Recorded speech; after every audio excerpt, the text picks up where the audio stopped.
Assalamualaikum warahmatullahi wabarakatuh. Perkenalkan, nama saya Siti Alfiah, NPM 1804040095, Prodi Ekonomi Syariah kelas A. Di sini saya akan menyampaikan materi tentang teori permintaan dan penawaran uang. Langsung saja, pengertian permintaan dan penawaran. Permintaan dalam dunia ekonomi sering disebut dengan istilah demand, yang berarti suatu keinginan konsumen untuk membeli suatu barang pada berbagai tingkat harga selama periode waktu tertentu, atau dapat disimpulkan bahwa permintaan itu adalah banyaknya jumlah barang yang ada dalam suatu pasar tertentu, dengan tingkatan harga, tingkatan pendapatan, serta dalam periode tertentu. Dalam ekonomi Islam, permintaan juga memiliki definisi tersendiri. Menurut Ibnu Taimiyah, pengertian permintaan adalah hasrat terhadap suatu atau jumlah barang yang diminta. Secara garis besar, permintaan dalam pengertian ekonomi Islam sama dengan pengertian yang ada pada ekonomi konvensional. Sedangkan penawaran dalam dunia ilmu ekonomi sering disebut supply, yang berarti jumlah barang yang produsen ingin tawarkan pada berbagai tingkatan harga selama satu periode tertentu. Maka dapat disimpulkan bahwa penawaran adalah banyaknya barang yang ditawarkan oleh penjual pada suatu pasar tertentu, periode tertentu, serta pada tingkatan harga tertentu. Jika dicermati, sebenarnya pengertian permintaan dan penawaran itu hanya berbeda pada satu kata. Jika permintaan menggunakan kata membeli, maka penawaran menggunakan kata menjual. Seperti juga dalam permintaan, penawaran juga sama menganalisis serta mengasumsikan suatu periode waktu tertentu dan faktor-faktor penentu penawaran selain harga barang dianggap tidak berubah. Tidak berbeda dengan permintaan, dalam ekonomi Islam, penawaran memiliki definisi bahwa jumlah barang atau jasa yang ditawarkan harus transparan dan terperinci spesifikasinya. Bagaimana keadaan barang tersebut, apa kelebihan dan kekurangan dari barang tersebut. Jangan sampai penawaran yang kita lakukan dapat merugikan pihak lain. Dalam arti ini, pihak yang mengajukan permintaan akan barang dan jasa tersebut. Seperti halnya permintaan definisi penawaran dalam ilmu ekonomi konvensional maupun ilmu ekonomi Islam relatif sama. Selanjutnya, teori permintaan uang dalam Islam. Teori permintaan uang pada hakikatnya merupakan teori tentang alokasi sumber-sumber ekonomi yang sifatnya terbatas. Seseorang yang memegang uang akan dihadapkan pada keuntungan dan kemungkinan kerugian dari kepemilikan suatu bentuk kekayaan. Keuntungan seseorang yang memegang uang kas akan mendapatkan tingkat likuiditas yang dapat dibelanjakan.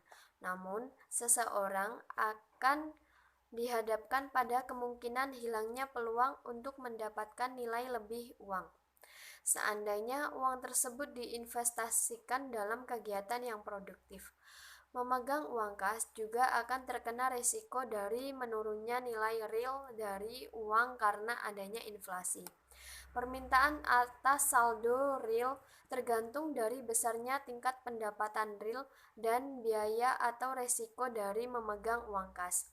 Pendapatan sumber real merupakan sumber utama bagi seseorang individu untuk membiayai pengeluaran mereka, dan ekspektasi terhadap besarnya pengeluaran akan dipenuhi dengan jumlah uang kas yang siap bayar.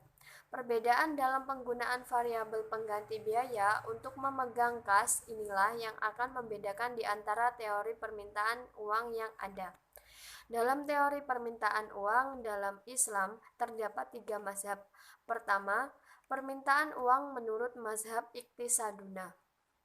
Permintaan uang hanya ditujukan untuk dua tujuan pokok, yaitu transaksi dan berjaga-jaga, atau untuk investasi. Secara matematik, formula permintaan uang dapat dituliskan sebagai berikut. Permintaan uang untuk transaksi merupakan fungsi dari tingkat pendapatan yang dimiliki oleh seseorang, di mana semakin tinggi tingkat pendapatan seseorang, maka permintaan uang untuk memfasilitasi transaksi barang dan jasa juga akan meningkat. Fungsi permintaan uang untuk motif berjaga-jaga meliputi juga permintaan uang untuk investasi dan tabungan, ditentukan oleh besar kecilnya harga barang tangguh untuk pembelian barang tidak tunai. 2. Mazhab mainstream. Seperti halnya pada mazhab pertama, di mana permintaan uang dalam Islam hanya dikategorikan dalam dua hal, yaitu permintaan uang untuk transaksi dan berjaga-jaga. Perbedaan baru terlihat di antara mazhab ini setelah kita membicarakan bagaimana perilaku permintaan uang untuk motif berjaga-jaga dalam Islam dan variabel apa yang mempengaruhi motif berjaga-jaga ini. Landasan filosofi dari teori dasar permintaan uang ini adalah Islam mengarahkan sumber-sumber daya yang ada untuk dialokasikan secara maksimum dan efisien. Pelarangan hoarding money atau penimbunan kekayaan merupakan kejahatan penggunaan uang yang harus diperangi. Pengenaan pajak terhadap aset produktif yang menganggur merupakan strategi utama yang digunakan oleh mazhab ini. Dues of idle cash atau pajak atas aset produktif yang menganggur bertujuan untuk mengalokasikan setiap sumber dana yang ada pada kegiatan usaha produktif. Pengenaan kebijakan ini akan berdampak pada pola permintaan uang untuk motif berjaga-jaga. Semakin tinggi pajak yang dikenakan terhadap aset produktif yang dianggurkan, maka permintaan terhadap aset ini akan berkurang. Secara sederhana dapat dianalogikan sebagai berikut. Ahmad yang memiliki kekayaan berupa tanah dan kemudian tanah tersebut hanya dianggurkan saja sehingga tidak ada nilai tambah dari kekayaannya, maka kebijakan yang dikenakan terhadap Ahmad agar tanah tersebut memiliki nilai tambah yang adalah mendorong Ahmad untuk bersedia mengelola kekayaan pada kegiatan yang produktif. Instrumen yang digunakan adalah pajak terhadap pengangguran tanah tersebut, sehingga Ahmad akan terkena risiko pembayaran pajak apabila tanah miliknya tetap dianggurkan. Tingkat dues of idle fund diwakili oleh nilai U. Semakin tinggi tingkat nilai U, maka semakin kecil permintaan uang untuk motif berjaga-jaga. Karena pada tingkat U yang tinggi, biaya risiko yang harus dikeluarkan untuk membayar pajak terhadap uang kas tersebut menjadi naik. Dalam kondisi seperti ini, seseorang akan berusaha memperkecil pajak yang dia bayarkan kepada pemerintah dengan cara mengurangi kekayaan yang idle. Begitu juga sebaliknya, apabila nilai U relatif rendah, maka memegang atau menyimpan uang kas relatif tidak memiliki resiko yang tinggi. Tinggi rendahnya tingkat resiko menyimpan uang kas dipengaruhi oleh besarnya dues of idle dikurangi dengan resiko investasi. Dalam persamaan di bawah ini, kita dapat tuliskan bahwa variabel pendapatan berbanding positif dengan banyaknya permintaan uang dan berbanding terbalik dengan nilai pajak yang dikenakan terhadap aset atau kekayaan yang dianggurkan. 3. Mazhab alternatif. Permintaan uang dalam mazhab ketiga ini sangat erat kaitannya dengan konsep endogeneis uang dalam Islam. Teori endogenois dalam Islam secara sederhana dapat diartikan bahwa keberadaan uang pada hakikatnya adalah representasi dari volume transaksi yang ada dalam sektor real. Teori inilah yang kemudian menjabatani dan tidak mendikotomikan antara pertumbuhan uang di sektor moneter dan pertumbuhan nilai tambah uang di sektor real. Islam menganggap bahwa perubahan nilai tambah ekonomi tidak dapat didasarkan semata-mata dapat pada perubahan waktu. Nilai tambah uang terjadi jika dan hanya jika ada pemanfaatan secara ekonomi selama uang tersebut dipergunakan. Sehingga tidak selalu nilai uang harus bertambah walau waktu terus bertambah. Akan tetapi, nilai tambahnya akan tergantung dari hasil yang diusahakan dengan uang itu. Secara makroekonomi, nilai tambah uang dan jumlahnya hanyalah representasi dari perubahan dan pertumbuhan di sektor real. Konsep inilah yang kemudian menjadikan landasan sistem moneter Islam selalu berpijak pada sektor mikroekonomi. Permintaan uang menurut M.A. Khoudhuri adalah representasi dari keseluruhan kebutuhan transaksi dalam sektor real. Semakin tinggi kapasitas dan volume sektor real meningkat, maka permintaan uang pun akan meningkat. Variabel-variabel yang mempengaruhi permintaan uang meliputi variabel-variabel sosioekonomi, kebijakan pemerintah dan regulasi ekonomi, dan informasi objektif masyarakat akan kondisi real perekonomian. Tidak seperti halnya permintaan uang dan penawaran uang dipengaruhi oleh suku bunga. Permintaan uang dan penawaran uang dalam mazhab ini dipengaruhi oleh besarnya profit sharing atau export rate of profit.